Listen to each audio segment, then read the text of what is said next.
Hey Glampers, what do when the RV airflow doesn't make the product fit your AC? I'm about to show you.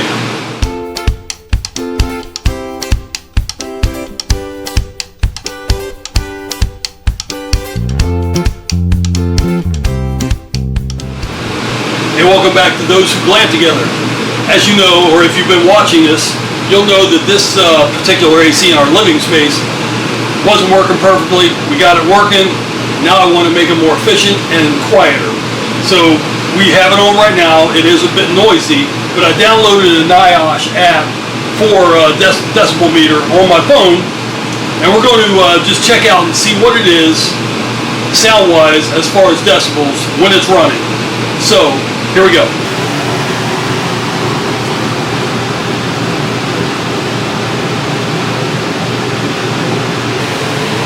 Yeah, so we're in between the 62 and 63 decibel range when it's running. So what we're going to do is we're going to shut this off, and we're going to get to taking it apart and redoing the inside with stuff you can just find at your home renovation store or any hardware store. Reflectics and this tape. It's not my idea. I did see it online, but I'm going to do it to my two ACs and see how it works. So here we go. Alright, so I've already got my vent covers off. Now I got 4 screws, 1, 2, 3, 4 that I have to remove to get this plate off.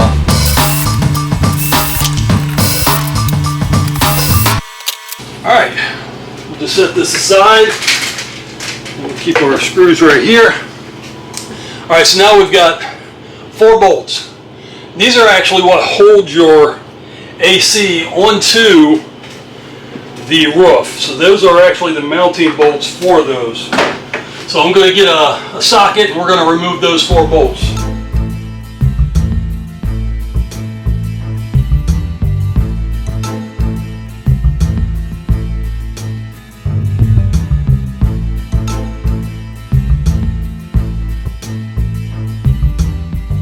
Alright, so now we got those 4. We can just loosen this and remove it.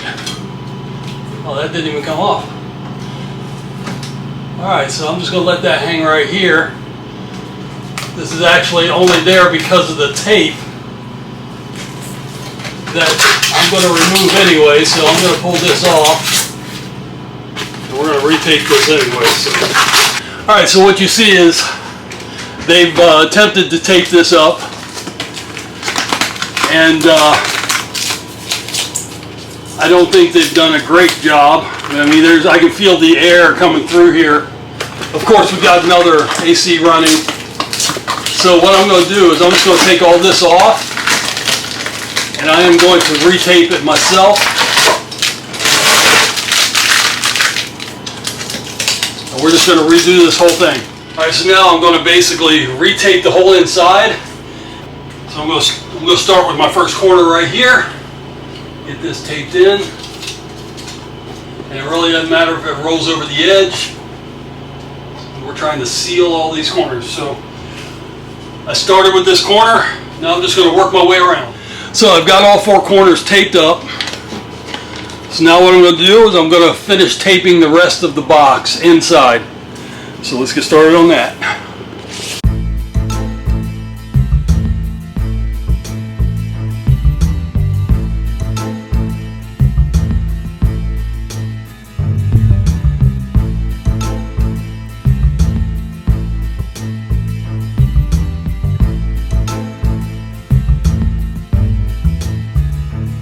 Alright, so I've finished taping out the box. So my next step is to start lining the whole box with the reflector. So I need to get measurements on that. So they will need to be 5 1/4 inches by 14 inches. 5 1/4 by 14.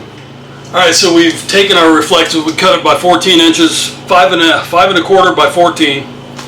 And 2 of the sides, because we have ducts, we have to cut these little holes out. So what we're going to do is just set this right up in here. And now you can see it opens it up for that duct. And what we're going to do is we're going to just tape this in. We'll tape all these in. And then we'll be able to put this back up. So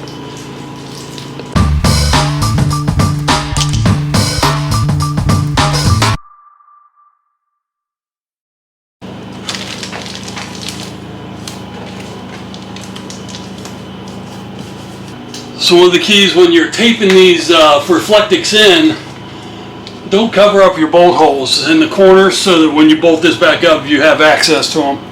That's the key. You want to make sure you can get it back together.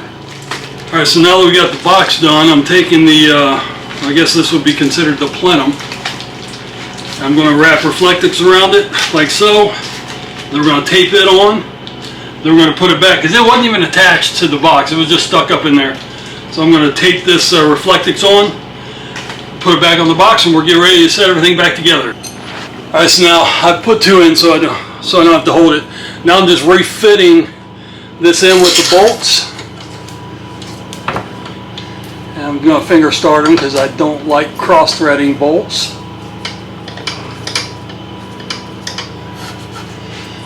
We'll get this one over here.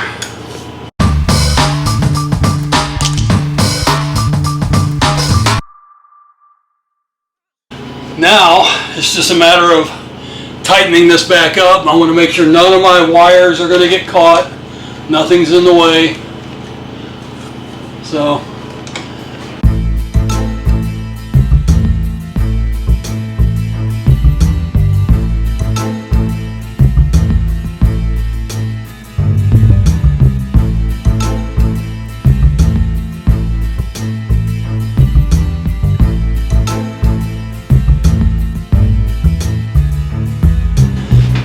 what I'm going to do now is, since I've got them up, I'm actually going to just take them by hand. I'm not going to take them all the way with the gun.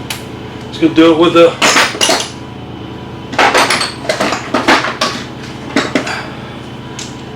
so I can feel what they feel like by hand.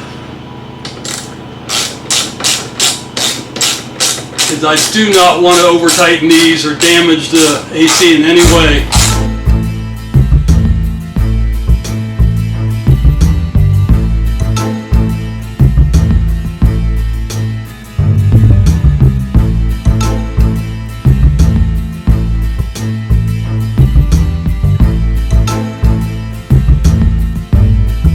Piece of reflectics here. Then I need to cover this hole so we can't use the dump feature anymore, and that will stop air from coming across. I actually need to tape up these holes here. Oh, that's really bad that they've done that. So you can see here, this is how far across the hole goes into the hot side. This is the return air, this is the cold air. It should not have a hole cut way back here on the return air side, the warm air side. So I'm going to have to tape that up as well. And I might just tape a piece of reflectics up there to keep it from coming out or having cold air. Because what happens when cold air and hot air can mix, you get condensation and it drips, and it's on both sides. So. Alright, so I cut an extra piece of reflectics to cover that hole that we saw. Now I'm just going to tape it on. You see this hole right here shouldn't be there on the return air side, and I've got it on both sides, so I put up reflectics right here to cover that hole. So now I'm just taping that in so no cold air can get to this side. Alright, so the final step is covering the hole on the cold air side. So just like the RV airflow, if you buy that, or the RV AC silencer product from Wacko that they make now, you lose your dump feature on all those anyway. So since they don't make them, I'm just going to go ahead and cover this up so all the air is forced through our duct system, and it keeps the air away from the return. So this is our last piece.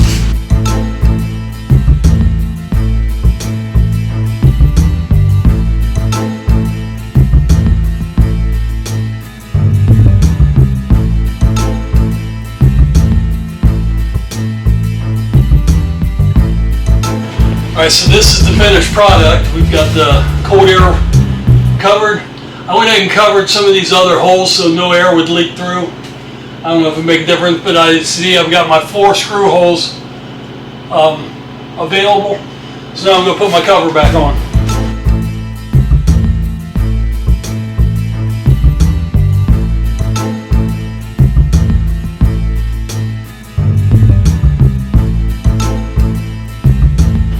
Alright, so the moment of truth. We got the other air conditioner off because we needed some air in here because it's 9 million degrees in Ohio right now. So we're going to turn it back on and we're just going to listen first.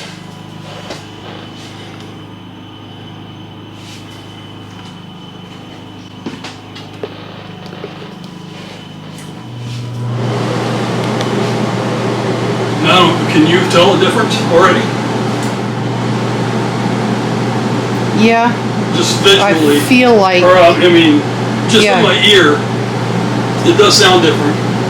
So let me test the, we were at 63 before, now we're pushing like 62. But I think,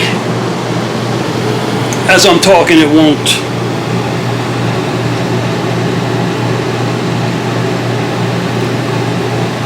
So, it's saying I think it lowered the pitch. So it's a deeper tone, so it's not as offensive to the ear. I think we can talk easier too. Time will tell. I mean, we'll see when we go this weekend, or for our next weekend camping trip, we'll be able to tell big time if this helped. And before this weekend, we'll probably do the other one as well. But literally, this cost us maybe 20 bucks in reflectics and the tape to do. That would be for both ACs. Yeah, that would do both ACs. Okay, so there is no air coming through.